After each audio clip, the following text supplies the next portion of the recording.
Quando le squadre arrivarono, trovarono il magnifico nuovo stadio di Montevideo appena terminato. La prima Coppa del Mondo poteva avere inizio. Purtroppo, molte nazioni europee, scoraggiate dal lungo viaggio, avevano declinato l'invito. Solo 13 squadre erano presenti alla cerimonia di apertura, inclusa la squadra della Romania, personalmente selezionata dal Re Carlo. Il trofeo della Coppa del Mondo, che poi verrà intitolato a Jules Rimet, fu disegnato da uno scultore francese. Era alto 30 cm, pesava 4 kg ed era di oro massiccio. Un ricordo speciale del primo incontro di Lucien Laurent, Messico-Francia. L'incontro iniziò normalmente, con entrambe le squadre in lotta per il possesso di palla. Improvvisamente Delfour attaccò lungo la fascia destra, passò a Liberati che crossò al centro. Io arrivai in corsa e calciai al volo e segnai in un angolo della porta. Fu il primo gol. Eravamo tutti molto felici, ma non ci si baciava tra noi a quei tempi. Sono passati 60 anni da quel giorno memorabile, ma Lucien Laurent, conosciuto dai suoi amici come il piccolo cadetto, ancora gioca a calcio a casa sua a Besançon all'età di 84 anni.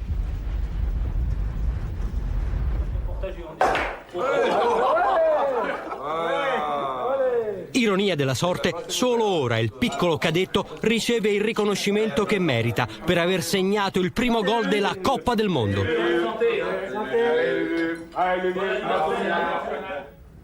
Ma la Francia e Lucien Laurent non riuscirono ad arrivare in finale, che invece vide l'incontro che tutti in Uruguay speravano. Uruguay-Argentina.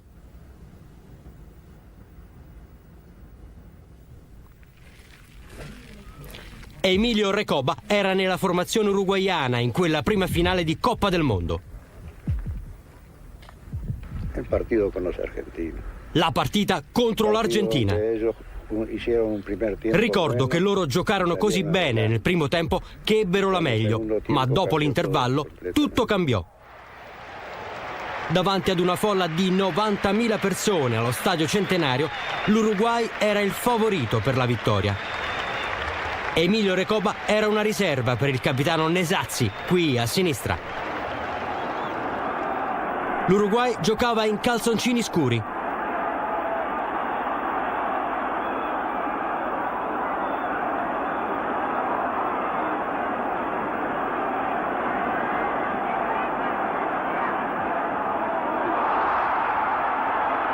La squadra di casa aveva segnato per prima.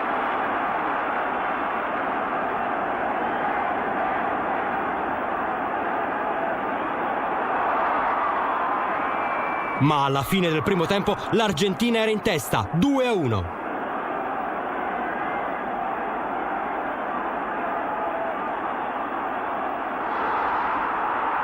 I festeggiamenti comunque iniziarono con questo pareggio dell'Uruguay.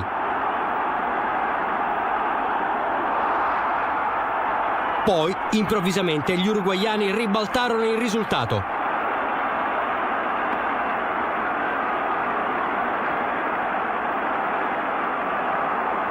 Castro, l'attaccante soprannominato El Monco, nell'ultimo minuto segnò il quarto gol della definitiva vittoria. Finalmente, dopo 2 vittorie olimpiche, ora l'Uruguay poteva dirsi il vero campione del mondo.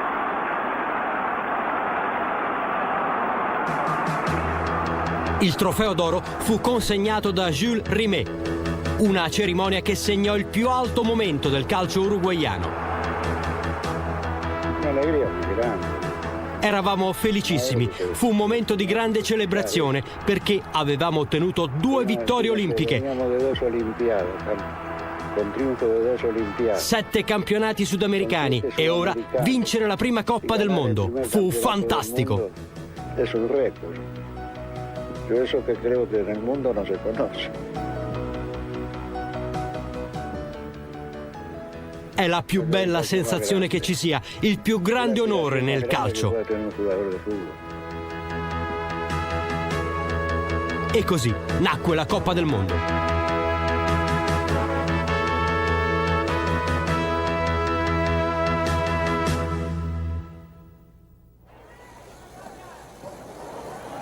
In Europa la popolarità del gioco crebbe enormemente dopo la Prima Guerra Mondiale.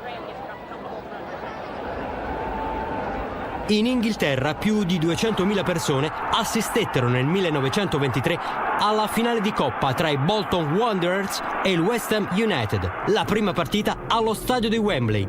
Erano molte più di quanto lo stadio fosse in grado di contenere e la partita ebbe inizio con i tifosi in piedi a bordo campo. Il calcio era altrettanto popolare nel resto d'Europa. Lo storico del calcio, Ludwig Stechewicz. Nel 1918 venne introdotta la giornata lavorativa di 8 ore nella neonata Repubblica Austriaca. Prima di allora si lavoravano 10-12 ore al giorno. Di conseguenza il tempo libero era molto aumentato. Il calcio era il gioco più popolare, economico e facile da capire. A Vienna, nel 1923, più di 100.000 spettatori furono attratti da questo incontro tra Austria e Italia. Molti paesi avevano ormai squadre di giocatori professionisti. Il calcio cresceva e le idee di uomini lungimiranti stavano iniziando a trasformare il gioco. Quella che poi si rivelò la rivoluzione del calcio austriaco fu guidata da Hugo Meisel, un uomo di famiglia benestante che dedicò la sua vita al calcio. Una delle innovazioni di Meisel fu una competizione tra club per le migliori squadre dell'Europa centrale. Nel 1927 nacque la Coppa Mitropa, anche se forse le condizioni in cui si disputò questa semifinale lasciarono un po' a desiderare.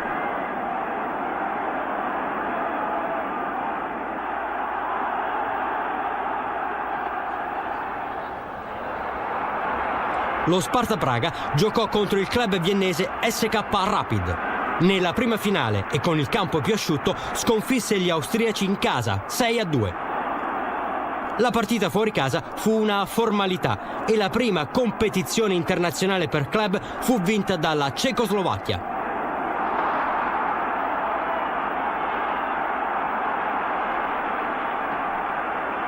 Ciò che Meisel desiderava di più era una grande nazionale austriaca e nel 1931 al Ring Café di Vienna nacque la Wunderteam, che fu criticata dai cronisti sportivi di Vienna, la maggior parte dei quali disapprovavano le scelte di Meisel per la formazione. Per una volta decise di seguire i loro consigli.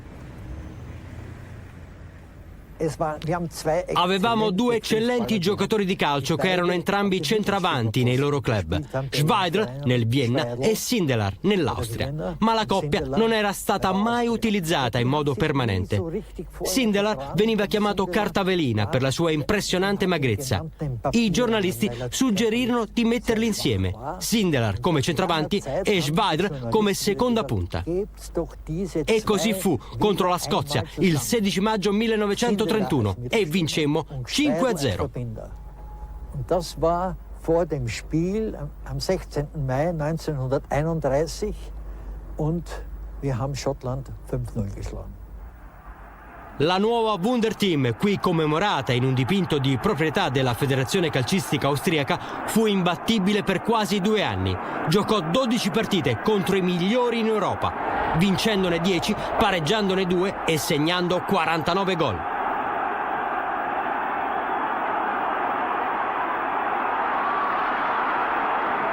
La squadra era capitanata da Matthias Sindelar, un giocatore velocissimo ed elegante, aiutato e sostenuto da un insieme di abili attaccanti.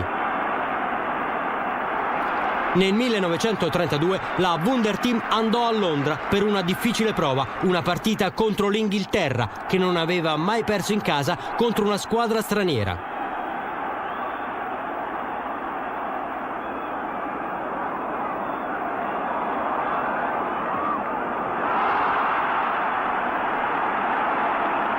Questa volta neppure la magia di Sindelar avrebbe portato la vittoria agli austriaci.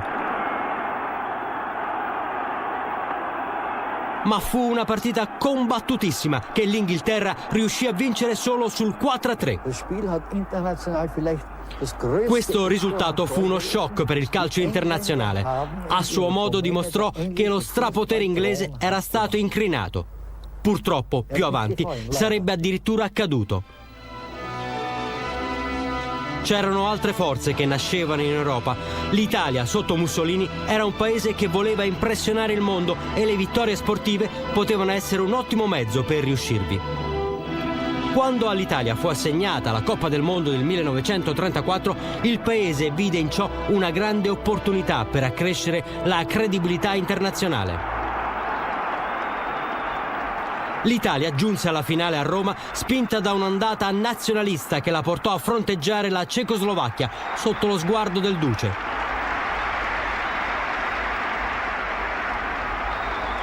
Il capitano della Cecoslovacchia quel giorno era il portiere František Planika. L'atmosfera era bellissima, non vedevamo l'ora di giocare dopo che ci eravamo guadagnati la partecipazione. Volevamo dare il massimo e ottenere il risultato più alto per tutte le persone a casa. Facemmo del nostro meglio, ma l'arbitro, lo svedese Ekland, si sedette nella tribuna di Mussolini prima dell'incontro e ci rimase per molto tempo. Ricevette delle direttive. Gli fu detto cosa fare e cosa non fare e noi saremmo stati le vittime. Queste accuse non sono state mai dimostrate e la Cecoslovacchia, a dire il vero, passò in vantaggio a metà del secondo tempo attraverso il gol di Anton Puk. C'erano rimasti soltanto 7 minuti quando l'Italia pareggiò con Raimondo Orsi.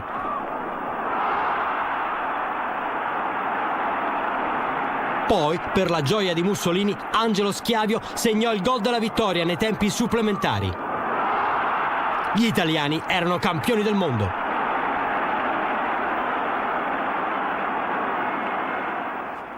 Planika, ora pensionato a Praga, ha molti ricordi del più grande giorno della sua vita. Ma tra i souvenir della sua collezione ce n'è uno speciale, la palla che lo sconfisse 2 volte. Gli italiani erano inattaccabili. Nel 1935 giocarono contro l'Austria a Vienna e scoprirono una nuova stella. Silvio Piola segnò entrambi i gol con i quali l'Italia batté l'Austria 2-0. Sarebbe diventato il più temuto attaccante dei suoi tempi. La partita fu anche un trionfo per il direttore tecnico dell'Italia, Vittorio Pozzo.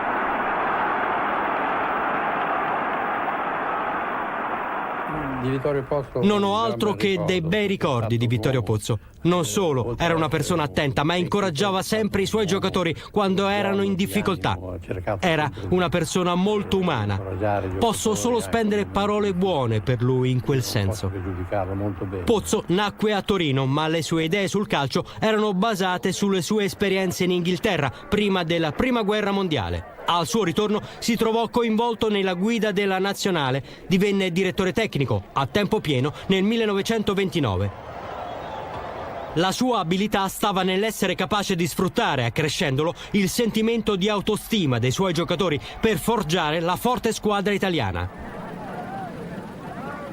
Nel 1936 portò la squadra italiana dilettanti alle Olimpiadi di Berlino e la psicologia di Pozzo funzionò di nuovo. Vinse la medaglia d'oro.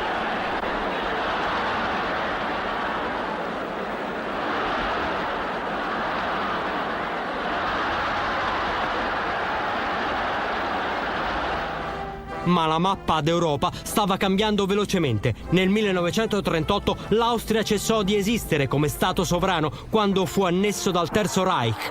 L'Anschluss invase ogni aspetto della vita.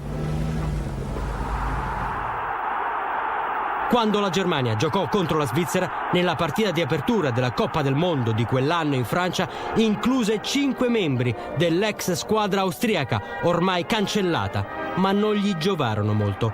A ripetizione gli svizzeri segnarono 4 gol eliminandoli.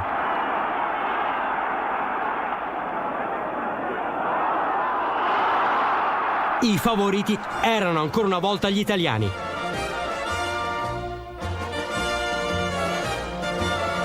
Piola era ora al suo apice e l'orgoglio nazionale esigeva che il titolo mondiale rimanesse all'Italia.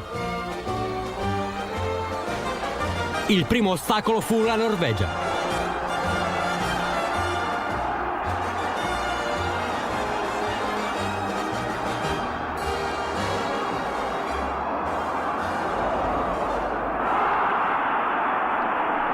Poi, indossando un completo interamente nero, affrontarono la padrona di casa, la Francia.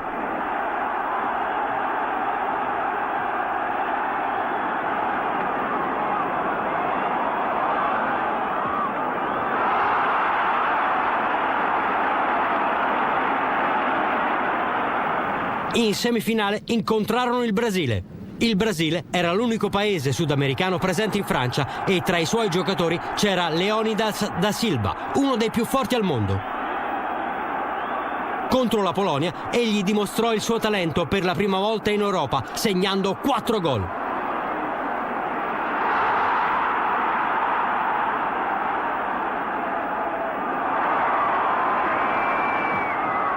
Ma per quanto fosse temibile in attacco, il Brasile era altrettanto ingenuo in difesa. Wilimowski rispose con 4 gol per la Polonia. Una delle partite più avvincenti della Coppa del Mondo finì a favore del Brasile solo ai tempi supplementari. Il punteggio 6-5. Così si giunse a Marsiglia con il meglio dell'Europa contro la stella del Sud America alle semifinali. I brasiliani erano molto fiduciosi e permisero a Leônidas di non partecipare alla gara, preferendo tenerlo a riposo per la finale contro i campioni del mondo. Tale eccesso di fiducia fu fatale. Con il secondo gol di Meazza per l'Italia dal dischetto, i brasiliani erano fuori. Per cui la terza finale di Coppa del Mondo allo stadio Olympique Yves du Manoir di Parigi fu tra Italia e Ungheria. Gli ungheresi erano guidati da György Sarosia, un laureato in filosofia, ma nonostante ciò non furono abbastanza astuti da battere gli italiani. Colaussi impiegò soltanto 6 minuti per portare i campioni in vantaggio. L'Ungheria rispose entro un minuto con Tikos, lasciato smarcato nell'area italiana.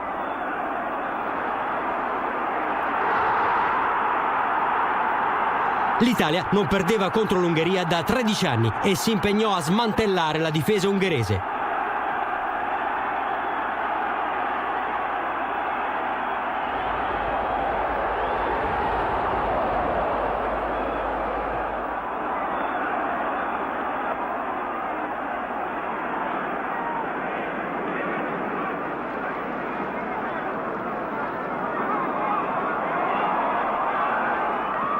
Piola segnò il secondo gol. Poi Colaussi ne aggiunse un altro, portando il punteggio sul 3-1 alla fine del primo tempo. Nel secondo tempo l'Italia fece rientrare in partita l'Ungheria. Sarosi ridusse il margine di un gol per la disperazione di Pozzo.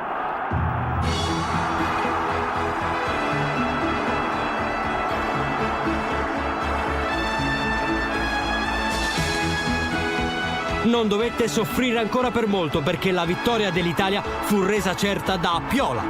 Pozzo e l'Italia avevano la loro seconda coppa. Vittorio Pozzo rimane il solo uomo ad aver guidato il suo paese in 2 consecutivi trionfi nella Coppa del Mondo. Il trofeo fu consegnato al capitano Giuseppe Meazza.